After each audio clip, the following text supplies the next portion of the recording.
కోల్పోయేటువంటి ఒక నాయకుడు, ప్రజల గొంతుక శ్రీ పవన్ కళ్యాణ్ గారు. వారిలో ఉండేటువంటి స్ఫూర్తి, ప్రజల పట్ల ఉండేటువంటి భక్తి, సమాజంలో మార్పు తేవాలన్న తపన అమోఘం, అద్వితీయం. అటు సమాజంలో ఒక పవర్ఫుల్ లీడర్, వారి యొక్క సందేశాన్ని విందాం.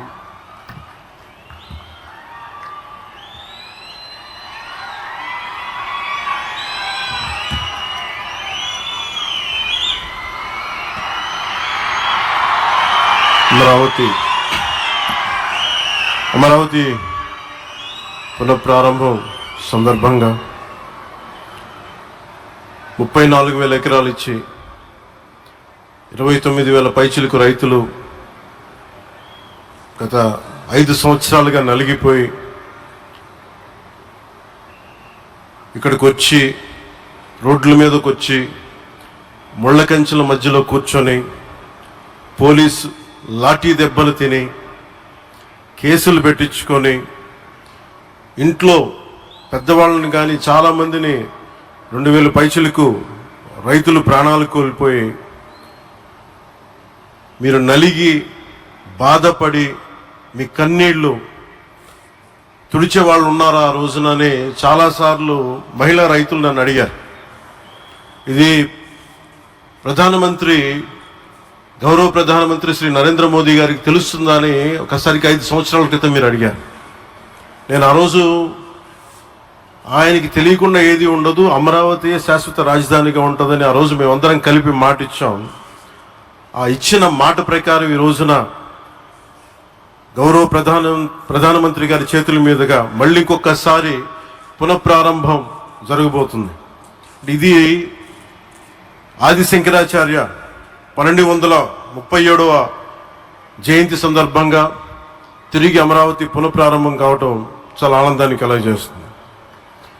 మనందరం 5 కోట్ల మంది ప్రజలకి సంబంధించి ఇది ఒక హబ్, ఇది సెంటర్, నర్వ్ సెంటర్. ఇది అంటే మనందరికి సంబంధించిన ఇల్లు. ఇది మనందరం ఎవరిని అడుగుతున్నామంటే, ఒక ప్రధానమంత్రి గారు పూర్వం సన్యాసాశ్రమంలో ఉన్నప్పుడు ఆయనకి అనికేత్ అనే పేరు పెట్టారు.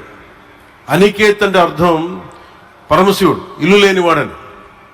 అలాంటి ఇల్లు లేనివాడు, కుటుంబం లేనివాడు 5 కోట్ల మంది కుటుంబాలకు, 5 కోట్ల మంది ప్రజల కోసం, ఎన్ని కోట్ల కుటుంబాల కోసం మనందరికీ రాజధానిలో ఒక నగరం నిర్మించడానికి, ఇల్లు నిర్మించుకోవడానికి ఇల్లు లేకుండా 140 కోట్ల మంది ప్రజల బాధ్యత తీసుకొని కశ్మీర్ నుంచి కన్యాకుమారి వరకు, అక్కడ కామాఖ్య నుంచి ద్వారకా వరకు ప్రపంచమే, మన దేశమే తన కుటుంబంగా చేసుకుంటూ ఈ భారతదేశమే తన ఇల్లుగా చేసుకొని తిరిగి పునఃప్రారంభానికి విచ్చేసిన గౌరవ ప్రధానమంత్రి శ్రీ నరేంద్ర మోదీ గారికి మనస్ఫూర్తిగా మనందరి తరపున, ఆంధ్రప్రదేశ్ ప్రజలందరి తరపున, అమరావతి రైతాంగం తరపున, ఆడపడుచుల తరపున వారికి చేతులెత్తి హృదయపూర్వక నమస్కారాలు తెలియజేస్తున్నాం. దివిసీమ తుఫాన్ వచ్చి అందరి ఆశలను తుడిచిపెట్టేసినట్టు గత ప్రభుత్వం రాష్ట్రం మరియు అమరావతి భవిష్యత్తుని తుడిచిపెట్టేసింది. అమరావతి అంటే పరదాలు, సెక్షన్ 30, సెక్షన్ 144 మాత్రమే గుర్తుకొచ్చేలా పనిచేశారు. నువ్వు ధర్మం కోసం నిలబడితే ధర్మం నువ్వు నిలబడేలా చేస్తుంది అనే విధంగా ఆ రోజున అమరావతి రైతులు, రాష్ట్ర ప్రజలు ఈ ధర్మ యుద్ధంలో విజయం సాధించారు. రైతులు ఇచ్చిన 11,000 ఎకరాల భూమిని త్యాగం చేసి, వారి సంకల్పం 33,000 ఎకరాల భూమిని త్యాగం చేసి వారి సంకల్పం ఫలితంగా ఈ రోజున ఆంధ్రప్రదేశ్ రాజధాని ఆవిర్భవించింది.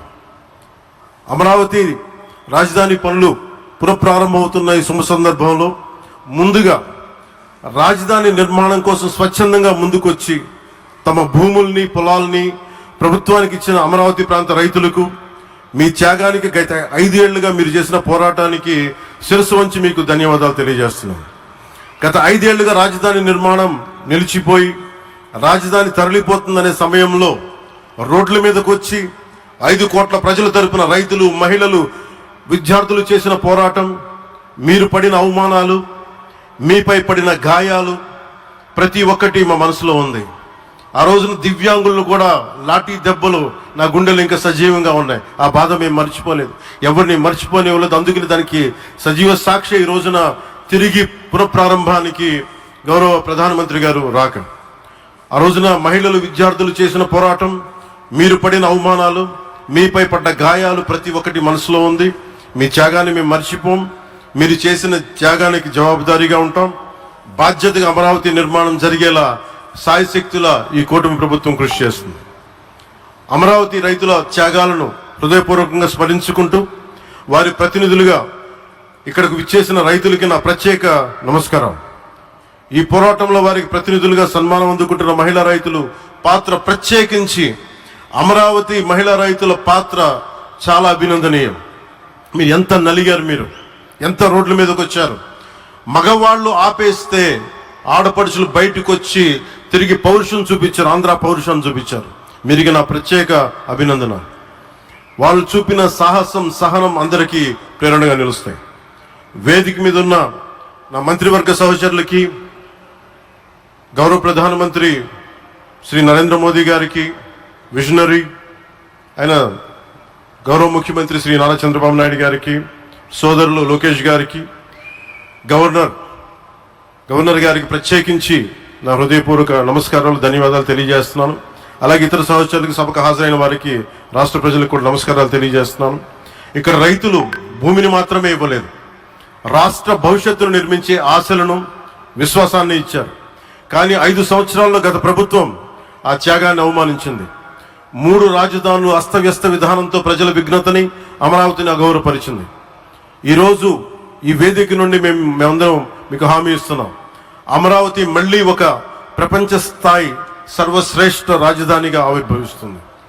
అమరావతి ఒక ఆర్కిటెక్చరల్ జోన్, ఒక కాంక్రీట్ జంగిల్గా మిగిలిపోకుండా జవాబుదారీతనం, న్యాయం, ప్రజాస్వామ్యానికి ప్రతీకగా నిలవాలని ఆకాంక్షిస్తున్నాం. కేంద్రంలో రాష్ట్రంలో స్థిరమైన ఎన్డీఏ ప్రభుత్వం ఏర్పడిన కారణంగా అభివృద్ధి కార్యక్రమాలు వేగంగా సాగుతున్నాయి.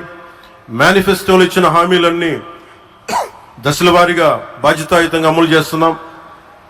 కేవలం మ్యాచింగ్ గ్రాంట్స్ ఇవ్వని కారణంగా గత ప్రభుత్వం రాష్ట్రం కేంద్రం నుంచి పొందాల్సిన 1000 కోట్లు నష్టపోయింది. కానీ ఈ ప్రభుత్వం కోఆపరేటివ్ ఫెడరలిజం స్ఫూర్తితోటి, పరస్పర సహకారంతో పనిచేస్తున్నాం. రాష్ట్రంలో రహదారులు, రైల్వే, పారిశ్రామిక రక్షణకు సంబంధించి ఈ రోజున మన అమరావతి కాకుండా రాష్ట్రంలో రహదారులు, రైల్వే, పారిశ్రామిక రక్షణకు సంబంధించి ఈ రోజున 1,07,00,000 కోట్ల విలువైన అభివృద్ధి పనులకి ప్రధాని గారు శంకుస్థాపనలు, ప్రారంభోత్సవాలు చేస్తున్నారు.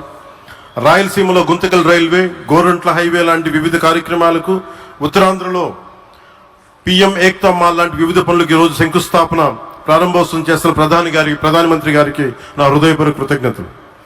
నేను అవనిగడ్డ ఎన్నికల ప్రచారంలో హామీ ఇచ్చిన దానికి అనుగుణంగా మనందరి ఆశలు మనకి ఆశించిన విధంగా నాగాయలంకలో మిస్సైల్ టెస్ట్ రేంజ్కి ప్రధానమంత్రి గారు ఈ రోజున శంకుస్థాపన జరగడం నాకు చాలా సంతోషంగా ఉంది.